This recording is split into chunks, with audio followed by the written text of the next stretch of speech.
Salut les gens, donc dans cette vidéo on va parler un peu de la créativité que le cannabis pourrait nous procurer lorsqu'on en fume. Donc est-ce que c'est vrai, est-ce que c'est faux? Donc ce qu'il faut savoir c'est que le cannabis est utilisé depuis longtemps comme stimulant de la créativité. Il donne de l'inspiration pour les artistes, les philosophes, les musiciens et les autres esprits créatifs. Et apparemment l'art et le cannabis feraient bon ménage. Mais qu'en est-il vraiment? Les effets du THC sur l'organisme peut être décrit précisément. On peut parler de relaxant, d'hallucinogène, de stimulant ou de sédatif. Pourtant, le cannabis lui-même ne peut pas être défini ainsi, car il n'existe pas d'effet universel.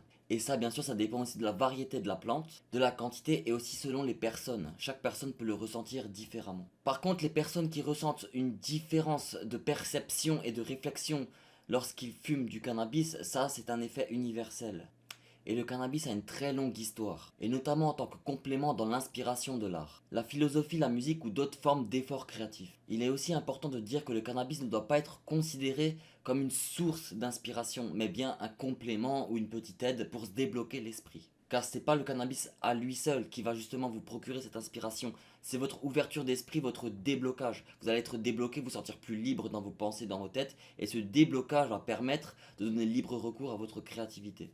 Car l'art est avant toute chose issu de l'artiste et non de la substance qu'il va ingérer. Ceci étant dit, le cannabis a été impliqué dans un nombre incalculable d'artistes et son influence a été remarquée aussi bien dans les cultures anciennes que modernes. Une étude faite par des scientifiques londoniens en 2011 arrive à la conclusion que les personnes consommant du cannabis sativa possèdent la capacité de créer des connexions entre les idées et les concepts dissociatifs. Et ces patients ne feraient pas de relation dans un état d'esprit normal ou de sobriété. Et le cannabis ferait fonctionner l'esprit de façon similaire à un moment de création. Et ces effets se font surtout ressentir sur les personnes qui de base n'étaient pas spécialement très créatifs. C'est-à-dire que l'herbe peut faciliter l'écriture de lettres plus poétiques, ou plus intéressantes, mais peuvent aussi participer dans l'aide à la création de mélodies plus harmonieuses. Donc ça c'est pour tout ce qui est musicien, violoniste, guitariste, pianiste, etc.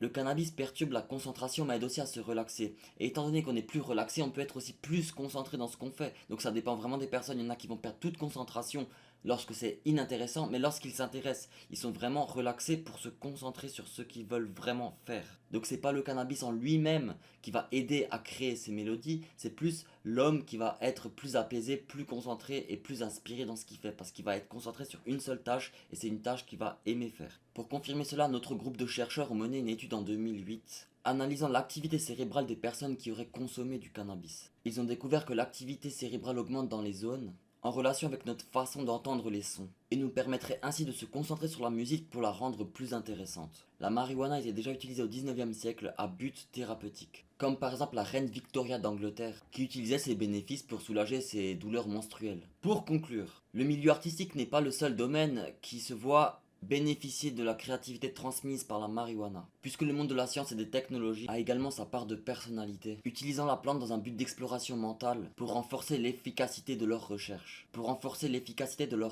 Donc moi je me souviens maintenant à l'époque où je fumais, ça c'est des valeurs personnelles, hein, c'est pas la science ou des expériences, ça c'est du vécu personnel.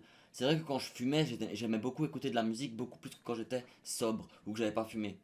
Parce que j'étais plus sensible au son, plus sensible à l'instru, plus sensible aux paroles, aux mots. Et j'avais vraiment une concentration quand je regardais le clip, j'étais vraiment plongé dans la musique. Alors que quand j'étais sobre, ben, ça passait, c'était bien, c'était de la bonne musique, quoi, mais sans plus. Alors que quand je fumais, j'étais vraiment totalement dedans. Donc moi, c'était ça, c'était vraiment sur la musique. Quand on fume, on peut être aussi plus sensible, donc on peut être plus craintif.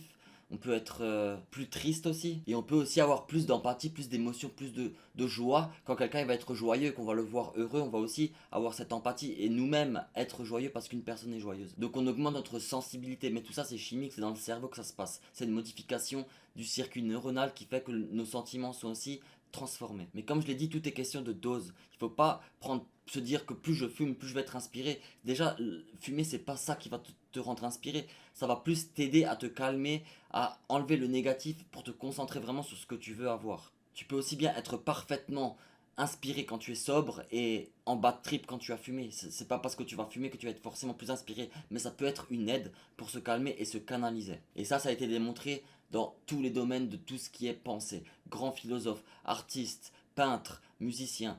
Le cannabis a une histoire dans ce domaine. Si cette vidéo t'a plu, n'hésite pas de t'abonner, de mettre le petit like, de commenter, de poser des questions, de dire ce que tu en penses, de parler un peu de tes expériences à toi, ça me ferait super plaisir. Et si tu as des questions, bah, j'y répondrai, ne t'en fais pas. On se voit très vite pour une prochaine vidéo. Allez, bye tout le monde.